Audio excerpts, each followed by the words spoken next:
Hello everyone. Before we begin, let me ask you something. How many of you came here by car today? How many of you drive on a daily basis? How many of you would actually consider yourself to be a good driver? Very well. This brings me to today's topic, road safety. Why our roads still are not as safe as they could be? And what can we learn from others in order to change that? But first, let's start with the problem itself. Since 1989, car ownership in Poland has truly exploded. We are now approaching over 30 million vehicles. And with that came a huge rise in accidents. The good news is that things have finally started to improve. But sadly, the improvement is not coming fast enough. According to the European Commission's report, Poland has recorded 50 road deaths per million inhabitants in 2023. While this is a huge step up from the 90 we had just a few years back, but the year average stands at 46.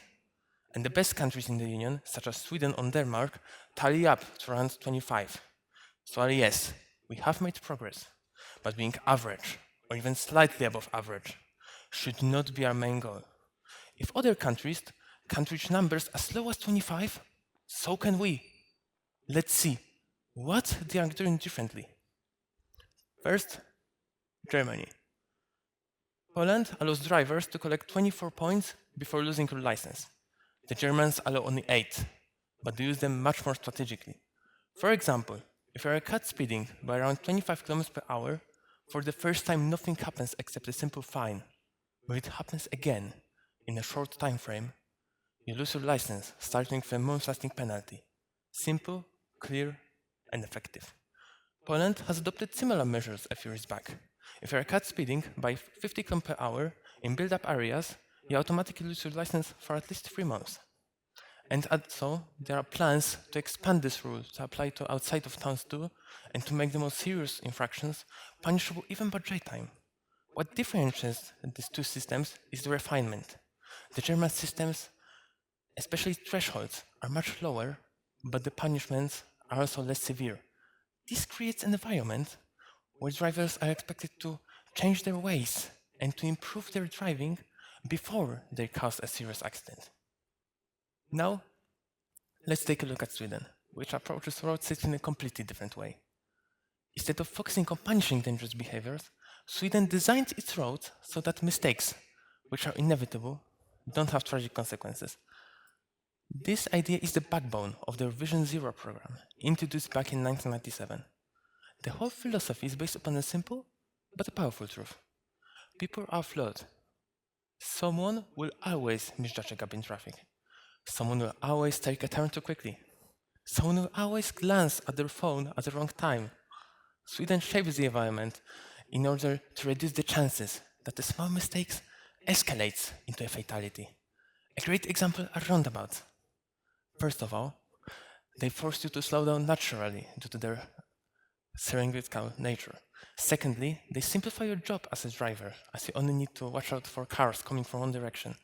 And thirdly, any potential accident on the roundabout is much less likely to cause a death, as opposed to traditional intersections, where high-speed, worst-angle collisions still happen far too often.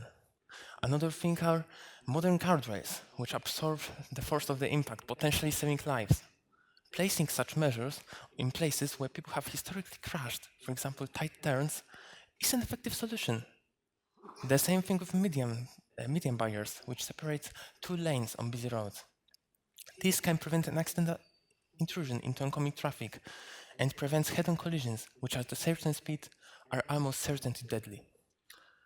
What is the most fascinating about the Swedish method is how practical it is. It doesn't assume everyone will follow the rules perfectly or be a perfect driver. It assumes the opposite.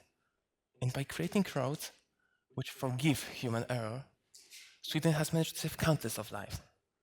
This idea could also be applied here as well in Poland, especially when renovating all the roads or building new stretches of highway. But safer design isn't enough on its own. Even with the best infrastructure and the most sensible laws, it will be all for nothing without proper enforcement. And here, we had a significant issue. It simply isn't feasible to monitor every single road at every single hour of the day. That's where technology steps in. Everybody knows simple speed cameras, but newer systems go much, much further. AI-supported systems can now detect drivers running red lights, almost automatically. These systems work all day, all night, in any weather, and they don't even require anyone watching the footage live. Only a small team verifying the flagged vehicles in order to administer fines fairly and correctly. The same systems could also be used to fight against distracted driving, which is also a silent but a deadly threat. But the point isn't to punish people into submission. It is to make them aware that their behavior will be noticed, because only when drivers realize that will they start making the safer choice automatically. That's why I'm hopeful about the future. That due to the constant march of technological progress, we will be able to improve our systems even more, and in turn make our roads a much safer place. To summarize, Poland has made real and rapid progress, but there is still work to be done. We must take notes from the best countries when it comes to road safety, with the design, use of technology, or the specifics of our traffic law. Every single change which can save a life is worth making. And the next time you hop behind the wheel of a vehicle, please think about your behavior and the behavior of others. Because it's not only about the numbers, the good sounding slogans or policies, but about the responsibility we carry in our everyday lives. Thank you for listening, and please, drive safely.